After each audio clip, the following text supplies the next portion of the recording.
What's going on YouTube? AJTBLS here, coming to you with another YouTube video about the GFC 22. In this one we're going to be going against Moxies.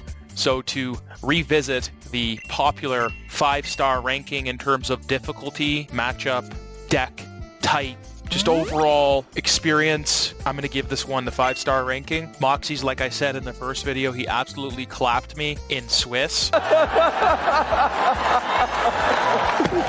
So it was a rematch that I really wanted to have. However, his deck does fare very well against mine. Fun fact, when this Warrior Toolbox became popular, it was actually created to answer Chaos Turbo. Chaos Turbo, mind you, was not fully discovered in terms of, optimal ratios, and the mythical 40 in quotations was not created yet, but other variations were created, and I was a Warrior guy back then too, running this popular Warrior Toolbox. There has been a lot of modifications since I was a main Warrior player, and Moxies was one of the innovators of it. So Moxies is one of the best Warrior players in the game, and he already beat me, so this was definitely a matchup that I was not, looking forward to in terms of, whether or not I'm going to win it or not, but it was one that I wanted to have as a competitor. A chance to replay the person that just demolished me in Swiss and face him in the top cut. He's a very nice guy. I know him personally, and this was a tough matchup. Let's go ahead and talk about his list. So we've got 15 monsters, which is on the, average side for Warriors. He doesn't run Chaos Sorcerer, which is good in my opinion. The two monsters that are not standard in the main deck, I don't really know how unstandard they are. I mean, I know LaBounty is another great Warrior player, popularized mating one Magician of Faith, and he has a Spirit Reaper in there, which I think is really good. I'm a big fan of Spirit Reaper. I think it accomplishes a lot, and it's very similar to Dawn, except it's not a liability to be snat stolen and can't die by battle. It's a nice card. He does main deck Book of Moon, which in this matchup for him will not really have much value. Main deck's Dust Tornado, pretty standard, and the trap lineup seems pretty standard as well. His sideboard, pretty standard. He's probably expecting me to side into my Zambira, my Solemn, that stuff, so in my perspective, I think that he's going to think I'm going to be putting in those stuff. So if I were Moxies, I would probably max out Magician of Faith, because I'm probably going to be taking out my Noblemans, and I think I did. So he's going to put in Magician of Faith, probably the 2 Zambiras, maybe even not. He doesn't really accomplish much. The Zing is what he got me in Swiss with. Like, he just absolutely deleted me with Zing. So I don't know if you're Moxies, if you're going to put in Zing again, because I remember in real time wanting to play around with this again, because I just couldn't have what happened to me in Swiss happen to me again with Zing. So if you're Moxies in this spot, when you already got me with, your trick card in quotations, I don't really know if it's necessary to put in again, because I really was playing around it. So Zing's a very dangerous card. Let's go ahead and get into the match. And again, I'll just put up my list one more time here. Against Warriors, my general strategy was when you're going first, you could probably keep some of your Decoichis, maybe reduce 1, take out your Noblemans for sure, take out all your 3 shoots, and put in Zambira for sure, Call for sure, both the Sakus, all the Solemns, and Torrential. And whatever configuration that you're doing based upon going first and second, I still would like to have, these 6 cards all the time, and even 7. The only card that I was kind of on the fence with is maybe even a Kite. That's where we kind of were at, and let's go ahead and get into the replay, and let's get some action on the screen. And Moxies is going first, and remember, this is an open deck list tournament, so he has my list, and we're going to go from there. So we have a very powerful opening hand. Moxies decides to naked set Faith and set his whole hand playing around Delinquent, which I actually do have in this case. I think that it's a fine play, especially when you have Trap Dust Shoot to see my hand and make decisions with. So let's go ahead and draw for turn. We draw into a dead Trap Dust Shoot, and he sends back our Tsukiyomi. In my perspective here, I think the play is to always fire the Delinquent, and we're trying to bait out his Solemn, right? Because this Graceful in my spot needs to go off, and the reason why we're doing the Delinquent first before firing the Upstart is, yes, you'd put your opponent to 9,000 life and he would pay half and go to 45, but I also want to play around Trap Dust Shoot just in case he has a second one. He obviously doesn't, but I don't know that, right? Like, we can see the cards now, but I don't know that in real time. So my plan was to set this Regeki Break, then use the Upstart Goblin, so we're under the 4 cards. So not a mistake here in terms of order of operations, and Moxies, of course, lets us go, and we're doing the play like I described. Now we fire the Upstart. He's obviously going to allow that. And now we draw a Mystical Space Typhoon, and it'd be kind of cool to, blind space and hit the Solemn, but the problem is if we miss and we hit a Dust Tornado, we're just going to lose. So I think the play is you just fire the Graceful and let him pay half his life. And I think we should be setting the space and passing. He doesn't main deck Zing. And lucky for Moxies, he does top deck a powerful spell next to the Magician of Faith. So things are looking all Moxies. I agree with his discards. Here, I think if you're Moxies, you could probably Rhoda and take Don Zalug just to thin out your deck and also, get a target. But you already have Light and Dark turned on. Moxies knows his deck better than I do, so he's probably doing everything right. And let's see his discards here.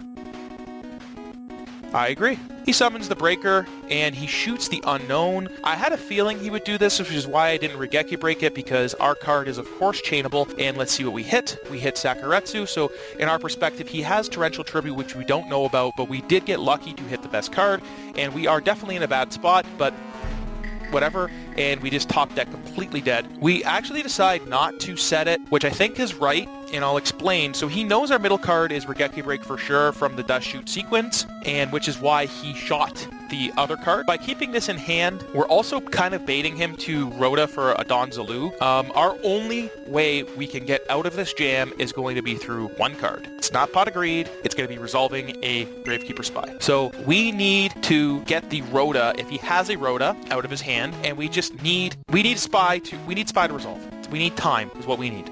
So he draws into pot. This is now not full Trinity, but a lot of power. Books. And we obviously don't allow that. That's going to be too much. So he wrote us immediately for Dawn. And yeah, we're taking $3,000. So we're going to need to top an answer. Can we get a Gravekeeper Spy? We're not asking for much.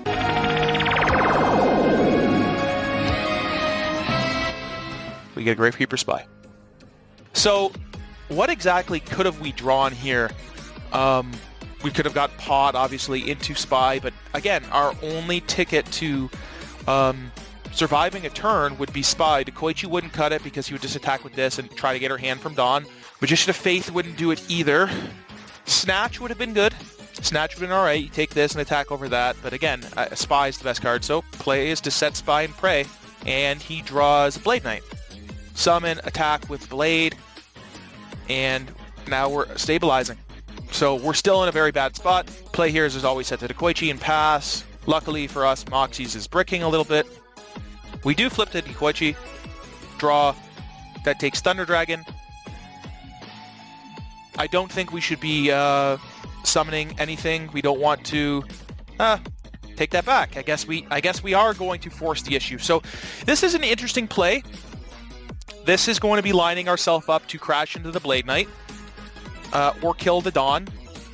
I think killing the Dawn is probably best because we have Mirror Force. And it's going to force a response. So Moxie's with Torrential here. He can Torrential and he would be left with... It'd be a huge neg. So, you know what? This spot's okay. I think our play is actually probably right. Attack the Dawn. He lets it go through. We should be setting Mirror Force and passing. And he chooses not to attack.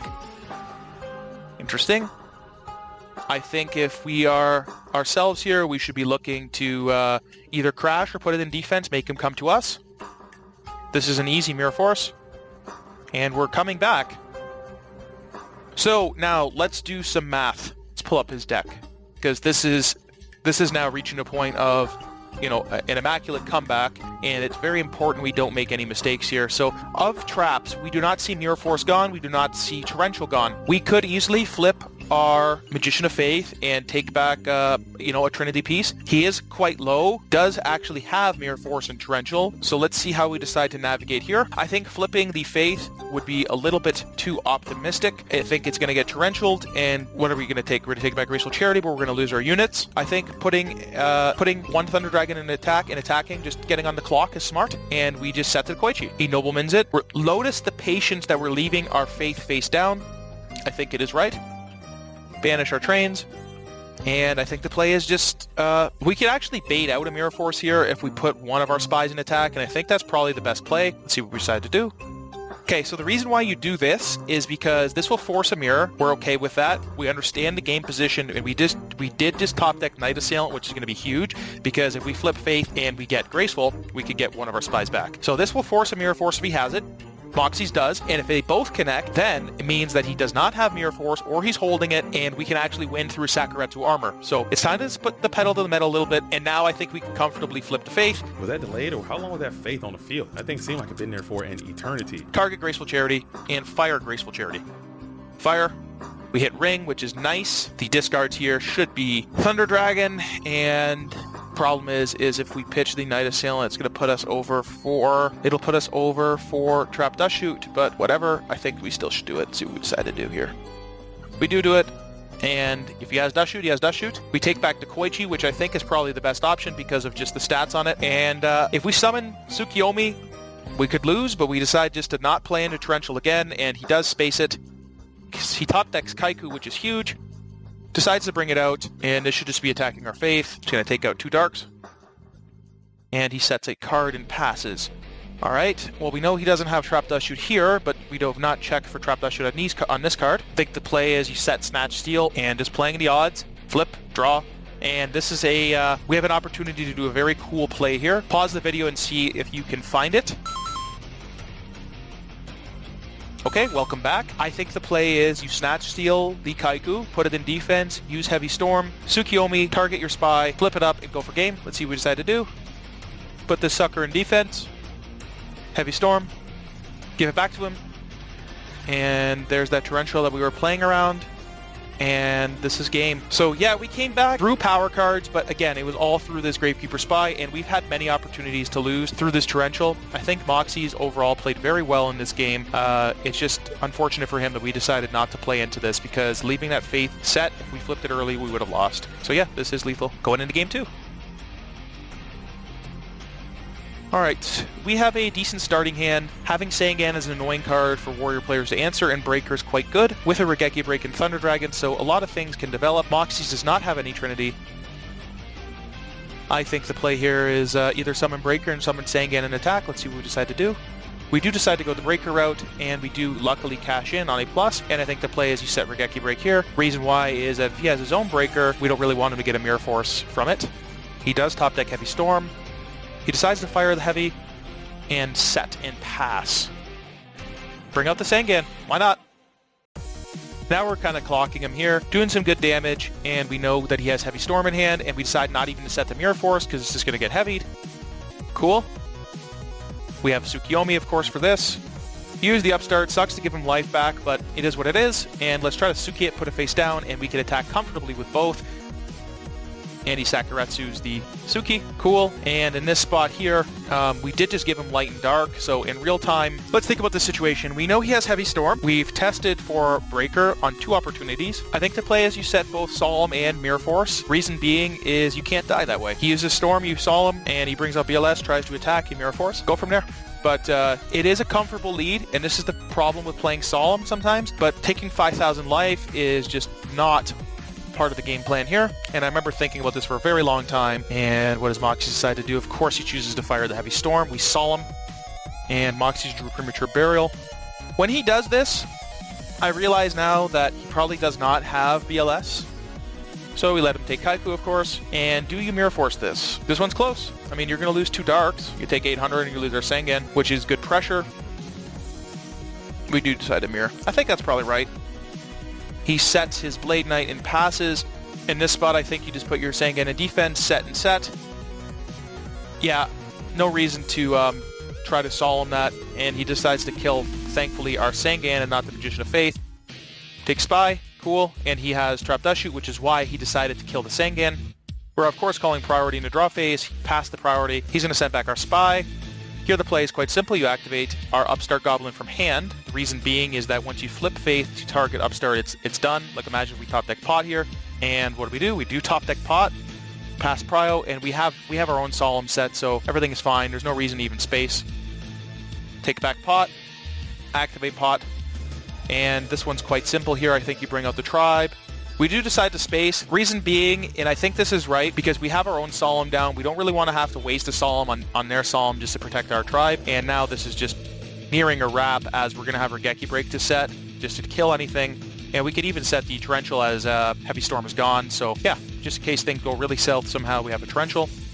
Moxies is now down a lot of cards here, and this is never going to go through. We're going to have to Regeki break this.